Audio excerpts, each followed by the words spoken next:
So I'll do my first two running back contender buys. My first one's Derrick Henry. I think it's going to get cold, and don't like to tackle Derrick Henry when it's cold. And I think he can ramp up. This is an end of the line kind of thing.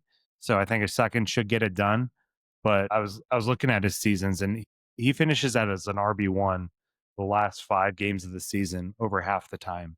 So like he's getting you. Obviously, we know he's high end when he gets it there, and the Ravens are in the thick of trying to get back in their division race. So I think he's an easy one there.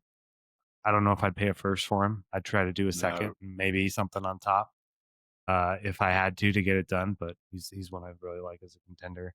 And then the other one's just Aaron Jones, and this is one that I think could be one of the cheapest RB buys you could get.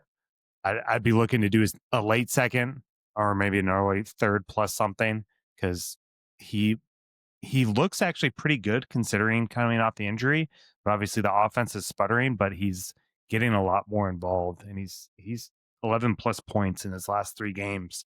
So if I'm paying that for a flex, I feel like that's something I'm willing to do if I'm getting desperate with these. I don't know, this whole injury plagued season. It feels like Yeah, not so. a bad call. Yeah, I like it. I'm definitely not paying the first for Henry.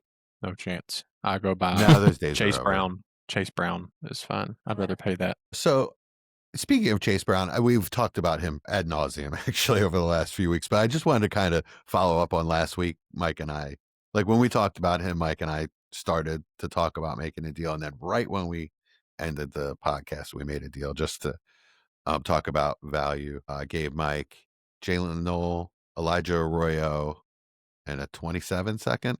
27-second, yeah. Yeah, for Chase Brown. Nice. I like that. Solid? Yeah. Yeah. Okay, cool. Right on. Just to help people with values. All right, Chad. All right, you Chad. Yeah, you guys have taken a lot of the good ones here, but one that I don't think has been mentioned is Saquon. I'm really, really, really excited about the potential to get him right now as a contender. The last 2 weeks have been rough, to say the least. I think before that they had their bye before those 2 games, right?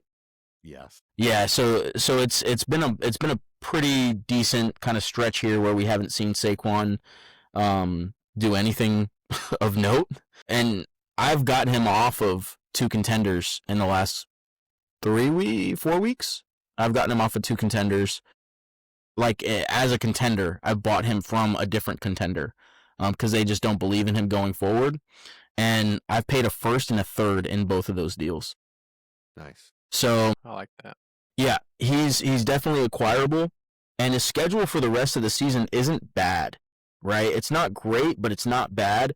And like I said, those last 2 games he had was against Green Bay and Detroit. Like if you didn't expect him to struggle in those, then you haven't been paying attention this season because those are 2 really, really good rush defenses. But he's got the Chargers. Las Vegas is another kind of tough rush defense, but then he has Washington and Buffalo in the playoffs there, which you can run against those teams. So I'm excited about it. I think he's a good option if you just have to give up a first and a little bit more, and the potential for him to give you some production next season, even if it's not what we expect out of Saquon, is there, right? So I have a team that I've entered a rebuild this season. WZ Patreon 10, where I'm selling Saquon. Had a owner indicate interest, so I sent out Saquon for Tucker Craft straight up, and then Saquon for a first and a second. I would love think to that's- get Kraft selling Saquon. I Yeah. would love that. Yeah.